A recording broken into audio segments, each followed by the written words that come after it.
जंतर मंतर पर पूरे भारत से लोग आए हैं, यानी फौजी आए हैं। आज जंतर मंतर पर पूरे भारत से फौजी आए हैं अपनी मांग को लेकर के। इनके साथ भेदभाव किया गया भारत सरकार के द्वारा। भेदभाव ये है कि इनसे ये जो अफसर लोग होते हैं, अगर उनके साथ कोई घटना घटित होती है, हाथ टूट जाए या कुछ हो जाए, तो उसमें 80,000 पेंशन मिलता है उनको। और वही जो फौजी हैं, अगर उनके साथ हो तो 10,000 पेंशन। इस मांग को लेकर के जंतर मंतर पे ये लोग धरना पर बैठे हैं और पूरे भारत से लोग आए हैं। अब इनके बारे में जानते हैं कि चूंकि ये सन 2014 से बताया जा रहा है कि ये लोग लगातार अपना प्रयास कर रहे हैं, मगर भारत सरकार सुन नहीं रही। जरा इनसे जानने का हम प्रयास करते हैं। जी सर, ये क्यों आप लोग पूरे भारत से आकर के प्रोटेस्ट पर दिल्ली जंतर मंतर पर खड़े हुए? एक नारा मोदी जी का है, जय जवान जय किसान। तो कुछ दिन पहले किसान रोड पर आए थे और आज जवान दिल्ली के जंतर मंतर पर पूरे प्रदेश से आए हैं, क्योंकि हम लोगों के साथ अफसरों और जवानों के साथ भेदभाव किया गया है।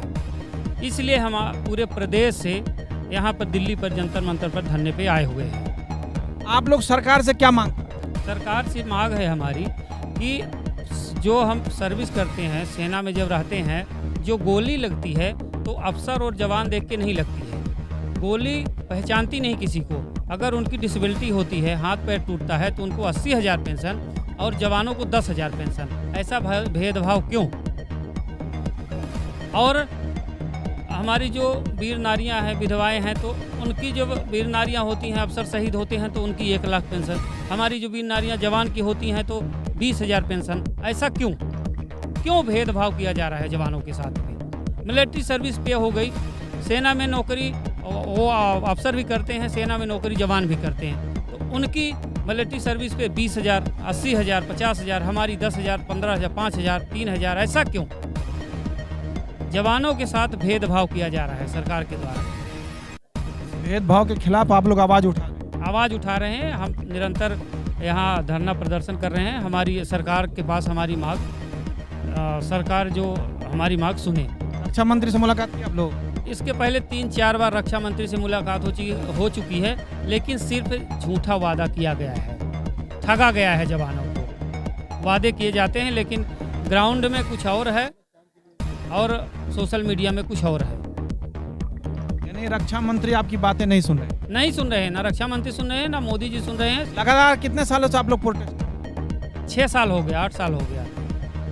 2014 से लड़ाई। सन 2014 से आप लोग ये लड़ाई लड़ रहे हैं, मगर सरकार आपकी बातें नहीं सुन रही है। बातें हमारी सरकार अफसरों के ऊपर ज़्यादा ध्यान दे रही है, जवानों के ऊपर ध्यान नहीं दे रही है। यानी जो अफसर ग्रेड के आदमी हैं उन्हीं पर सरकार की नज़र है, क्योंकि गोली तो हम लोग गोली खाते हैं, अफसर तो हमसे पीछे चलते हैं। फिर ऐसा भेदभाव क्यों कर रही है सरकार? भेदभाव को लेकर के, और ये एक नज़रिया आम फौजियों के साथ कुछ और है और अफसर फौजियों के साथ सरकार का नज़रिया कुछ और है। मतलब फौजियों के साथ, अफसरों के साथ कुछ और फौजियों के साथ कुछ और। जरा इनसे देखिए, मैं एयरफोर्स से रिटायर हूँ, sergeant. During war I was in Polytechnic. I was convinced by the squadron leader, Sarkar, that you will come and you will get the same perk, you will get the same status. After coming in Air Force, उसमें आने के बाद मैंने terms and condition पर sign किया।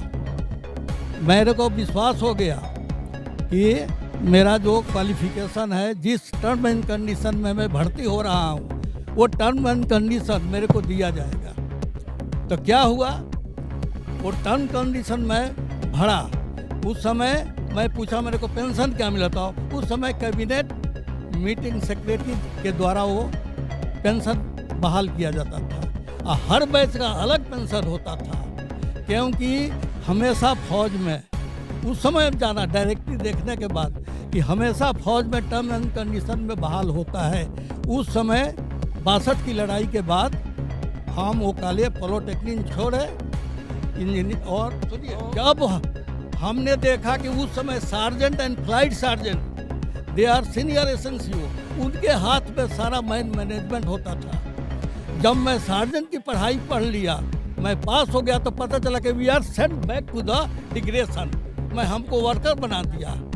मैंने कहा कि जो के साथ भी भेदभाव, हमारे साथ का पूरा कैडर जो जिसमें भर्ती होते हैं उनका वैसा न पर्क मिलता है, वैसा ना उनको पेंशन मिलता है।